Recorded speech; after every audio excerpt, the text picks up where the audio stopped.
Esselamu Aleyküm ve Rahmetullahi ve Berekatuhu. 10. bab. Babu ma ca'e fi zebhi li gayrillah. Yani Allah'tan başkası için kurban kesilmesi babı. Ez-zebhu yani kurban kesmek. Ve kavlullahi Teala ve Allah Teala'nın sözü. Kul söyle. İnne salati şüphesiz benim namazım ve nusuki ve kurbanım ve mahyaya ve hayatım ve memati ve ölümüm lillahi yani Allah içindir. Rabbil alemin yani alemlerin Rabbi olan Allah içindir. La şerike leh onun ortağı yoktur. El-Aye ayet. Ve kavluhu ve onun sözü fesalli li rabbike venhar. Fesalli yani namaz kıl li rabbike Rabbin için. Venhar kurban kes.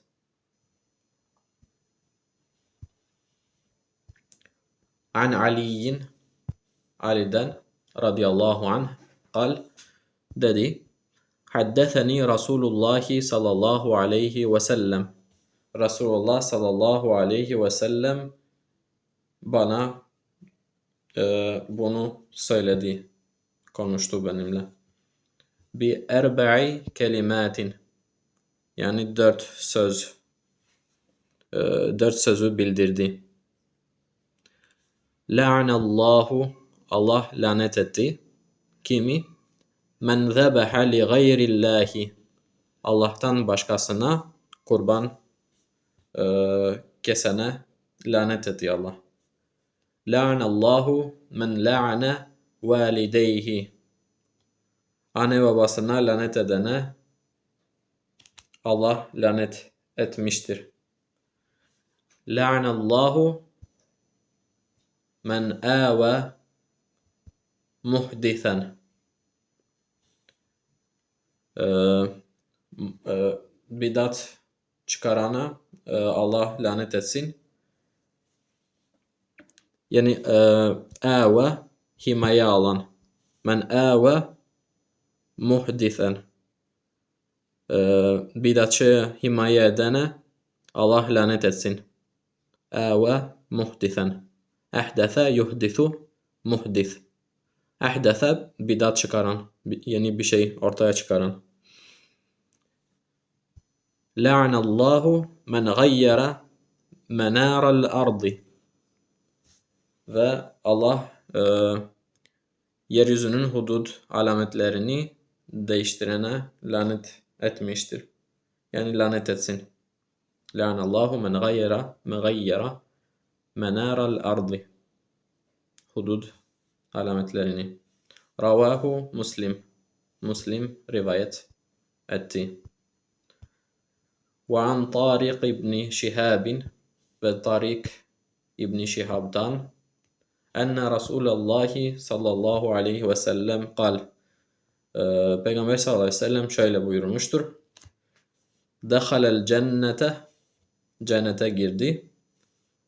Raculun fi zubabin bir sinek sebebiyle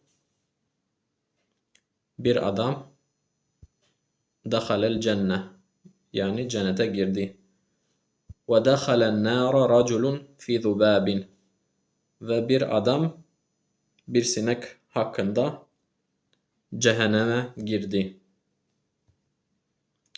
Dediler ki qalu ve keyfe zâlike ya Resulallah ve bu nasıl olur ey Allah'ın Resulü? Peygamber sallallahu aleyhi ve sellem ne buyurdu? Kal dedi ki merra raculani iki kişi geçti. Ala kavmin bir kavmin üzerinden geçtiler. Lehum sanemun.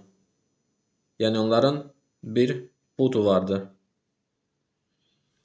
La yecuzuhu ahadun hatta yuqarribe lehu şey'a. Yani bir kavmin bir putu vardı. Bu puta kurban sunmadan hiç kimse geçemezdi. La yecuzuhu ahadun. Yani geçemezdi. Hatta yuqarribe lehu şey'a. Yani ona bir şey sununcaya kadar. فَقَالُوا لِيَحَدِهِمَا. Böyle onların birisine dediler ki qarrib, yani sun, yani kurban sunmasını istediler. Kal, o adam dedi ki leyse indi şey'un uqarribu, yani sunacağım bir şey yoktur benim.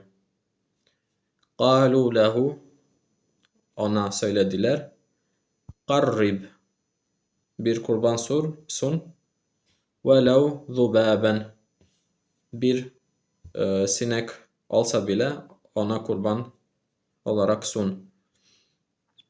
Feqarrabe zubaben, böylece bir sinek kurban etti. Fehalev sebileh, böylece adamı serbest bıraktılar. Halev sebileh, yani onu bıraktılar. Fedehalen nar, ve cehenneme girdi. Yaptığı iş sebebiyle. Ve kalu lil ahari, ve başkasına, diğer adama söylediler. Qarrib, bir kurban sun. Kal, ma kuntu liuqarribe li ahadin şey'a. Yani ben hiç kimseye kurban sunmam. Hiçbir şey. Dunallahi, Allah dışında. Fedarabu unuqah. Fedarabu unuqah. Boynunu vurdular. Darabe yedribu. El-unuq boyun demek. Darabu unuqah, boynunu vurdular. Fedehalel cenneh. Böylece bu sebeple adam cennete girdi. Ravahu Ahmed. Bunu Ahmed rivayet etmiştir. Esselamu Aleyküm ve Rahmetullahi ve Berekatuhu.